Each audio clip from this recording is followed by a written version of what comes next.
My dear friends, today I want to talk about something we all face: difficult people, those individuals who seem to leave a trail of chaos wherever they go. Have you ever walked away from a conversation feeling drained, confused, or smaller than you were before? It's a heavy feeling, isn't it?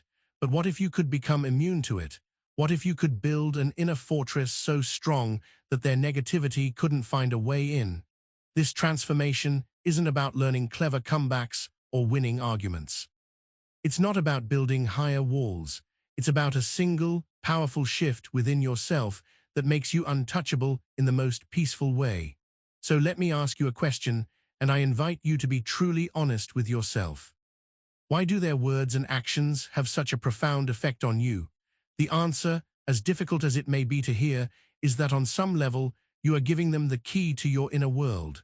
Just pause and let that sink in for a moment. The second you stop granting them access to your emotions, to your peace, to that sacred space inside you, their power over you begins to evaporate. But how do we get to that point? How do we reclaim those keys? The journey begins not by fighting the world outside, but by cleaning the house inside. The external storms you face, the manipulation, the criticism, the drama, are often drawn to unresolved energy within you. Difficult people are experts at sensing our unhealed parts, our deep-seated need for approval, our fear of being disliked, our secret insecurities. They are drawn to these vulnerabilities like a moth to a flame. The solution, therefore, is not to fight the moth, but to dim the flame of our own inner turmoil. This is where you make a conscious choice, a choice to step into the quiet sanctuary of your own being and choose peace over drama, stillness over reaction. A toxic person cannot survive in the presence of someone who is deeply rooted in their own silence. They feed on emotional responses, your anger, your frustration, your tears. That is their fuel. When you refuse to provide that fuel, when you don't argue, defend, or explain yourself, and instead you respond with a calm, observant stillness, their entire strategy falls apart. They are completely disarmed. This, my friends, is where your true power lies. In the Shaolin tradition, we are taught that a strong body is important, but a still and centered mind is invincible. A strong body can protect you from physical harm, but a still mind frees you from emotional suffering.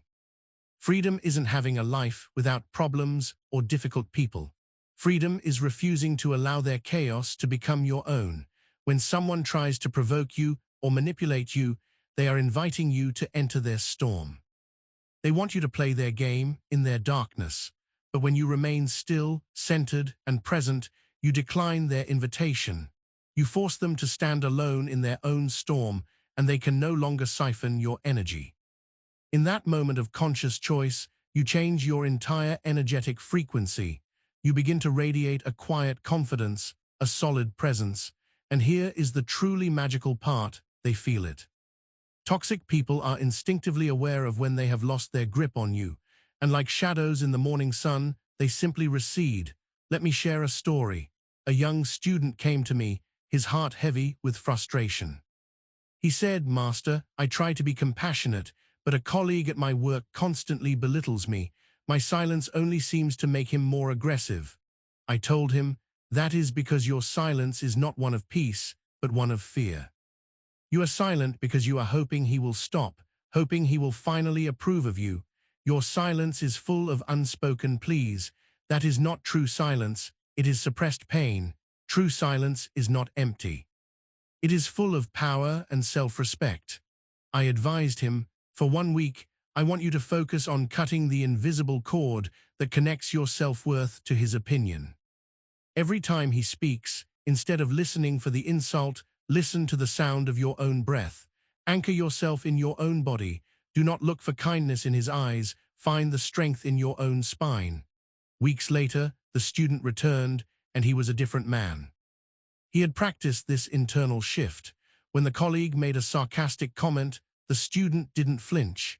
He didn't argue. He simply held the man's gaze for a moment with no anger and then calmly went back to his work. His energy no longer sought approval. His presence no longer bent to the other man's ego.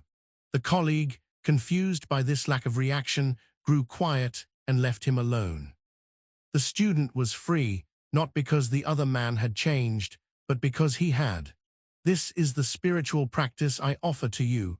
Are you ready to let go of the illusion that other people hold the key to your happiness? Are you willing to gently look at the inner wounds that keep you hooked into their drama? Are you prepared to release the need to be liked by people who don't even like themselves? If so, then do this. Withdraw your energy. Not with anger or resentment, but with the quiet dignity of someone who has finally realized their own worth. You owe no one an explanation for protecting your peace. You were not born to be an emotional landfill for others. You were born to shine. Let every interaction become a meditation. When they speak with negativity, let their words be like wind passing a great mountain. The wind blows, but the mountain remains unmoved. When they try to shame you, become the vast, open sky. Their judgment is a tiny cloud that passes through but can never stain the blue. When they try to provoke you, anchor yourself in the rhythm of your own breath, deep, calm, and infinite. This is the core of this timeless wisdom, to master yourself so completely that the outside world loses its power to shake your inner reality. Yes, it requires courage. Yes, it takes practice. But once you feel this freedom, you can never go back. You will look at the people who once caused you so much pain and feel a quiet neutrality. You will walk into rooms where you once felt small, and you will stand tall, rooted in your own energy. You do not need to announce your change. You don't have to prove your growth. Let your calm presence be your statement. Let your peaceful silence be your boundary. The greatest superpower you will ever possess is your ability to remain calm in the face of chaos. Anchor yourself in it, and you will find that difficult people no longer bother you, not because they have changed, but because you have. You have remembered the most divine truth of all.